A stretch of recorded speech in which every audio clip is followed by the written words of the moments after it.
Mamlakatimizda ta'lim tizimida amalga oshirilayotgan keng ko'lamli islohotlar yosh avlodni har tomonlama barkamol etib tarbiyalash, ularning zamonaviy bilim va ko'nikmalarini egallashiga xizmat qilmoqda. Yangilangan yondashuvlar, ilg'or tajribalar va xalqaro metodikalarni joriy etish orqali maktablarda o'quv jarayoni mazmunan boyib, sifat jihatdan yangi bosqichga ko'tarilmoqda. Bu jarayonlarning amaliy natijalari Chortoq tumani maktabgacha va maktab ta'limi bo'limiga qarashli 48-sonli umumiy o'rta ta'lim maktabi faoliyatida ham yaqqol namoyon bo'lmoqda. E'tiborlisi, maktabda 1 va 2 sinflarda Yaponiya ta'lim tajribasi sinov tariqasida joriy etilgan. Mazkur yondashuv orqali o'quvchilarda mustaqil fikrlash, jamoada ishlash, tartib, intizom va mas'uliyat kabi ko'nikmalarni shakllantirishga alohida e'tibor qaratiladi. Dars jarayonlarida amaliy mashg'ulotlar, muloqotga asoslangan metodlar va kichik guruhlarda ishlash tizimi qo'llanilishi bolalarning faolligini oshirib, bilimli hayot bilan bog'lash imkonini bermoqda. Bu esa xalqaro tajribaning samaradorligini amalda ko'rsatmoqda. Pedagoglar jamoasi ham o'z kasbiga fidoyi tashabbuskor va ijodkor mutaxassislardan iborat.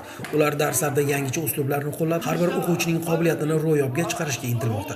Bu maktabda 25 yildan buyon matematika fan o'qituvchisi faoliyatini olib bormoqdaman. Bu ish jarayonimda ko'plab yutuqlarga erishdim. Oliy toifali matematika fan o'qituvchisi lavozimiga erishdim. Uslubiy birlashma raisi boshlig'iman.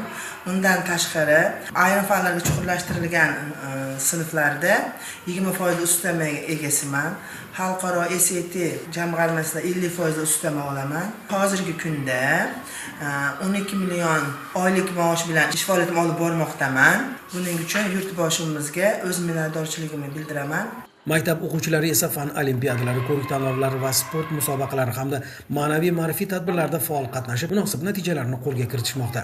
11 yil mobaynida ushbu maktabda tahsil oldim va o'qituvchilarim, ota-onamni yaratib bergan sharoitlari tufayli 2025-yilda ingliz tili fanidan B2 darajadagi sertifikatni qo'lga kiritdim.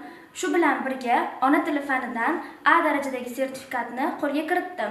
Erishilayotgan yutuqlar ta'lim sifati va tarbiyaviy ishlarning samarali yo'lga qo'yilganidan dalolat beradi. Umuman olganda 48-sonli umumiy o'rta ta'lim maktabida olib borilayotgan tizimli ishlar, xalqaro tajribaga tayangan dars jarayonlari hamda pedagoglarning mas'uliyatli mehnati ta'limdagi islohotlarning amaliy ifodasini namoyish etmoqda. Ushbu maskanda yaratilayotgan sharoit va imkoniyatlar kelajak avlodni bilimli, intiluvchan va raqobatbardosh etib tarbiyalashga xizmat qilayotgani bilan ahamiyatlidir.